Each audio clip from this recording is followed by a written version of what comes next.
안녕하세요. 이번 주는 한국 시장의 변동성이 큰 한 주였습니다.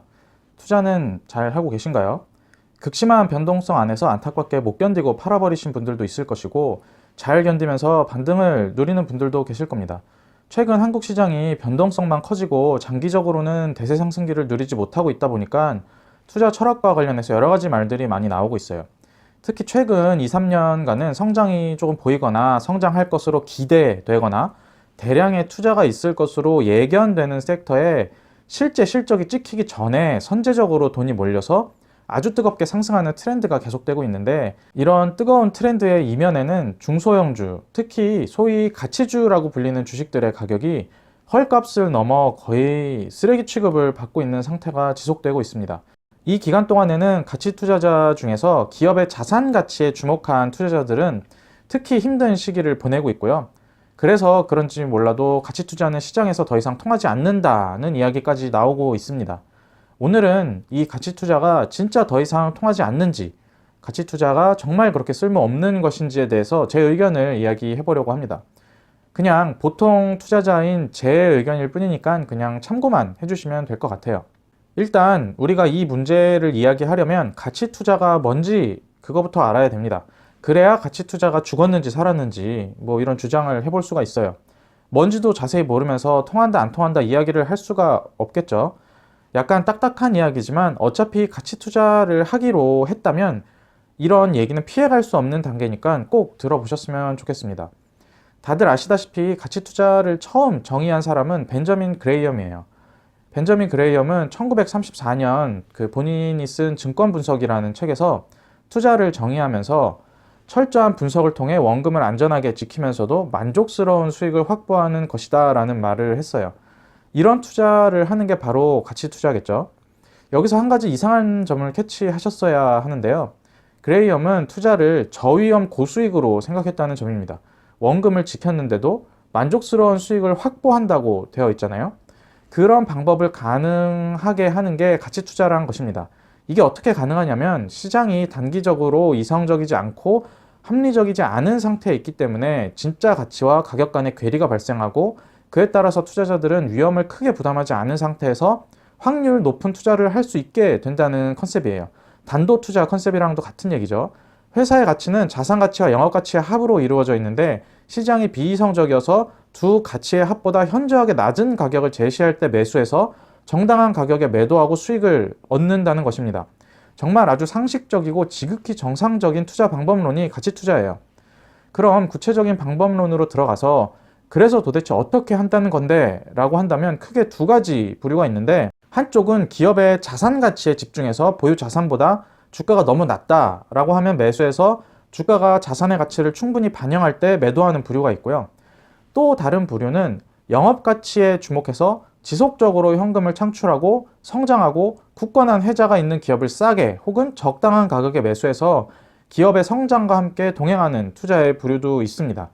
자산 가치에 집중한 예를 들어보자면 현금 부자 혹은 땅 부자 기업을 꼽을 수 있겠죠. 예를 들어서 시총이 1000억인데 재무제표 보니까 차입금도 없고 보유 현금만 1200억 정도를 가지고 있다. 그리고 보유한 땅이 시가로 2000억 정도 된다라고 하면 자산 가치만 3200억을 보유한 회사의 시총이 1000억 원밖에 안 된다는 것이니까 굉장히 싸다고 할 수 있죠. 물론 몇 가지 조건이 필요한데 그건 뒤에서 말씀드릴게요. 영업 가치에 주목한 예는 아주 간단하게 워렌 버핏의 코카콜라 사례를 들 수 있을 것 같아요.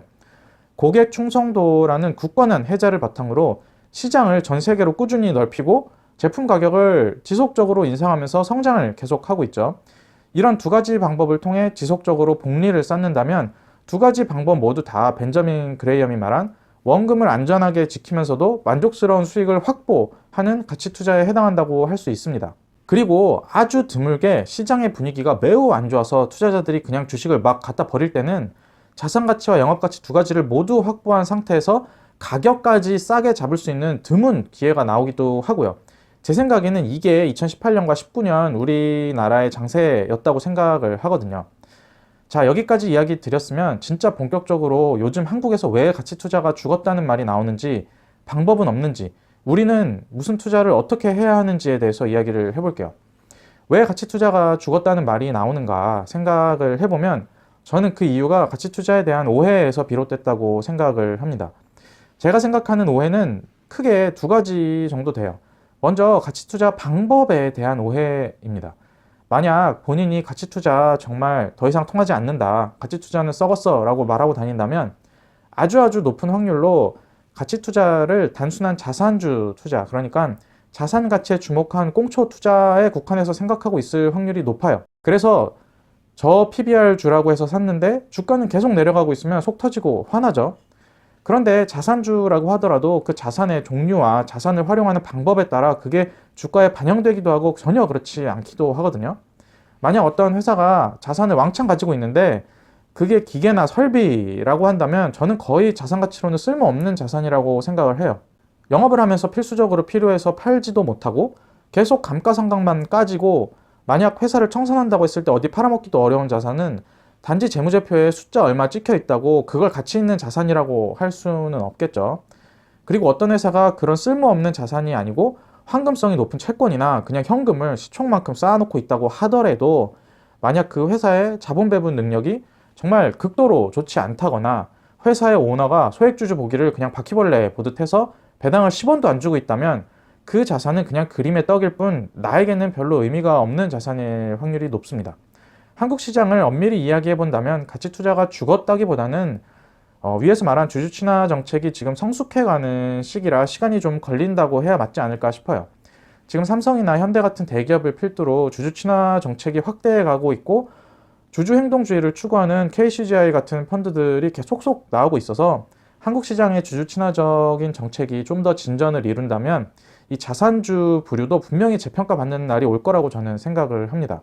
그리고 가치 투자가 죽었다는 말이 나오게 된 가치 투자에 대한 두 번째 오해는 주기에 대한 오해예요. 주기, 사이클, 차례 이런 거에 대한 오해거든요. 우리는 잘 알고 있습니다. 사계절이 오고 가듯이 낮과 밤이 지나가듯이 투자 철학과 투자 방법론도 밝을 때가 있고 어두울 때가 있어요. 가치 투자를 한다고 1년 내내 매년 쌓여서 10년, 20년 내내 일방적으로 시장에 계속 통하는 것이 아닙니다. 안 통하는 때도 있고 그 안 통하는 기간이 길면 5년, 10년 지지부진하기도 해요. 따라서 가치 투자가 죽었다는 말은 굉장히 무리가 있는 말이고 단지 현재 통하지 않지만 통하는 시간이 다가오고 있다라고 이야기를 드리고 싶습니다. 이런 큰 측면, 투자의 사이클적인 주기 말고도 산업의 주기적인 측면에 대한 오해도 있어요. 주식회사 대한민국을 주식회사라고 한다면 정말 그야말로 사이클 산업에 속했다고 할 수 있어요. 다시 말하면 좋을 때와 나쁠 때 초과 공급과 초과 수요를 오가는 업종에 속했다는 말이에요. 정유, 화학, 철강, 반도체 같이 우리 산업의 근간을 이루는 주요 업종들은 전부 사이클을 탑니다. 초과 수요일 때는 엄청나게 이익이 찍혔다가 초과 공급으로 들어가면 사이클이 꺾이면서 이익이 빠지고 주가도 빠지게 돼요. 그리고 정유, 화학, 철강 같은 것들은 원재료 가격 영향도 크게 받고요. 이런 회사들은 대기업 단에서는 장기적으로 보면 주가가 우상향하고 있는 경우를 찾을 수도 있지만 산업을 구성하는 중소기업 벤더들까지 전부 포함해서 보면 장기적인 우상향이라기보다는 사이클에 따라 주가가 오르내리는 경향이 굉장히 강합니다. 이런 기업들은 가치 투자에서 영업적 가치를 시간이 갈수록 높여가는 기업에 해당하지는 않다고 저는 생각을 하거든요. 강력한 해자를 갖고 있다고 보기도 조금은 어렵고요. 이 주기성을 한국의 시장에 적용해 봤을 때 한국에서 해자를 갖추고 지속적인 성장을 이루고 있는 회사가 미국만큼 많지 않기 때문에 그 주기성에 대해 오해를 해서 한국 시장 자체가 가치 투자에 적합하지 않다고 생각을 하시는 것 같아요. 영업 가치와 강력한 해자, 장기적으로 성장하고 있고 실적을 실제로 뽑아내는 섹터에 투자하고 있다면 제 생각에는 절대로 가치 투자가 통하지 않는다는 말을 하지는 못할 것 같습니다. 가치 투자란 것이 자산 가치, 영업 가치를 종합해서 저렴한 가격에 사고 그것을 정당한 가격에 매도해서 손실 위험을 제한하고 높은 수익을 추구한다는 것인데요. 다시 말하면 좋은 것을 싸게 사서 정당한 가격에 되판다는 정말 정상적이고 상식에 가까운 것인데 이게 통한다, 통하지 않는다를 논하는 것은 맞지 않다고 봐요. 통한다, 통하지 않는다의 문제가 아니고 정말 온전히 편협하지 않게 받아들였느냐, 받아들이지 않았느냐의 문제 같습니다. 그렇기 때문에 저는 가치 투자가 죽었다는 주장에 대해서 전혀 동의하지 않아요. 너무 좁게만 해석을 하고 그렇게 생각을 하는 것 같다고 저는 생각을 합니다. 그럼 우리는 가치 투자로 돈을 벌기 위해서 죽었다는 소리가 나랑 전혀 상관없는 이야기가 되려면 어떻게 해야 될까요? 제 생각에는 두 가지 정도 방법이 있는 것 같습니다. 먼저 첫 번째로 만약 본인이 가치 투자를 자산주 투자에 국한해서 포트폴리오를 만들어 버렸다면 내가 그 자산주 투자로 돈을 벌기 위해서 꼭 해야 하는 일은 내가 투자한 회사가 가진 자산의 질에 대한 평가를 하셔야 되고요. 그리고 대주주의 주주환원 정책이랑 그 환원 정책 개선 가능성에 대한 깊은 고찰이 필요하다고 생각이 됩니다. 다시 말하면 내가 투자하고 있는 자산주가 우량하고 황금성 높은 자산이 있으면서 그 자산 가치가 정당하게 평가받을 촉매, 그것을 보유한 기업인지를 봐야 한다는 말이에요. 만약 단순히 PBR이 낮아서 자산주로 알고 매수했는데 자산을 이루는 대부분이 기계와 설비에 불과하고 거기에 더불어서 대주주는 주주환원의 주자도 생각이 없다면 그 기업 투자 자체를 다시 생각해 봐야겠죠. 두 번째 방법은 영업 가치를 함께 고려하는 것입니다. 저는 이게 제일 중요하다고 생각돼요. 가치 투자는 자산주 투자만을 의미하지 않습니다. 절대로. 자산 가치와 더불어 영업 가치까지 고려했을 때 비로소 쌍둥이 엔진을 달고 강력한 추진력을 낼 수 있는 것이거든요. 그 기업이 지금 돈을 잘 벌고 있는지, 돈 버는 기반이 강력한 해자에 기반하는지, 그리고 번 돈은 현금 흐름으로 확인이 가능한지, 이 회사가 속한 섹터가 장기 메가 트렌드에 속해 있어서 성장을 하는 분야인지, 이 회사 제품은 반복적으로 사용하는 제품인지, 회사의 이익이 단순히 원재료 가격에 연동된 것은 아닌지, 뭐 이런 그 영업 가치를 충분히 고려해서 자산 가치와 함께 기업의 가치를 산정한다면 주가는 밀어 올려질 수밖에 없다고 생각을 해요. 짧게 한 달, 두 달, 1년 보면 통하지 않는다고 말할 수도 있겠지만 이렇게 영업과 자산 모두 뒷받침되는 회사는 주가 상승에 대한 의심과 걱정을 정말 하지 않아도 되는 부류라고 할 수 있습니다. 직장인 투자자나 초보 투자자들이야말로 이런 정말 자산과 영업 모두를 잡는 정통 가치 투자를 해야 아주 단순하게 오래 보유하면서 최고의 수익을 이끌어낼 수 있습니다. 이슈를 선점하고 턴어라운드를 잡아내고 시장에 돈이 쏠리는 분야를 따라가는 투자는 변동성이 심하기도 하고 따라가기 어렵기도 해요.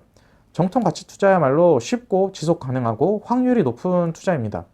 정말 초보일수록 가치 투자의 기본 철학과 방법론을 매뉴얼 그대로 FM대로 따라야지 지속적인 복리를 누릴 수 있습니다. 잘 안 된다고 자꾸 새롭고 어렵고 아주 팬시한 것만 찾으면서 바꾸지 마시고 더 날카롭게 파고들고 더 좋은 기업이 있는지 조사하고 더 깊은 물속으로 들어가 보는 게 바람직하다고 생각해요. 바로 전에 무엇이든 물어보세요 코너에서 Q&A를 했는데 저에게 편지로 가치 투자에 대한 방법이나 미국에서만 통하는 그런 방법 아니냐라는 질문이 많이 왔었어요. 조금 답답함도 있고 제 생각을 한번 조금 길지만 이렇게 이야기해보고 싶기도 해서 이 영상을 찍어봤습니다. 오늘 제가 말씀드릴 것은 여기까지였고요. 들어주셔서 감사합니다.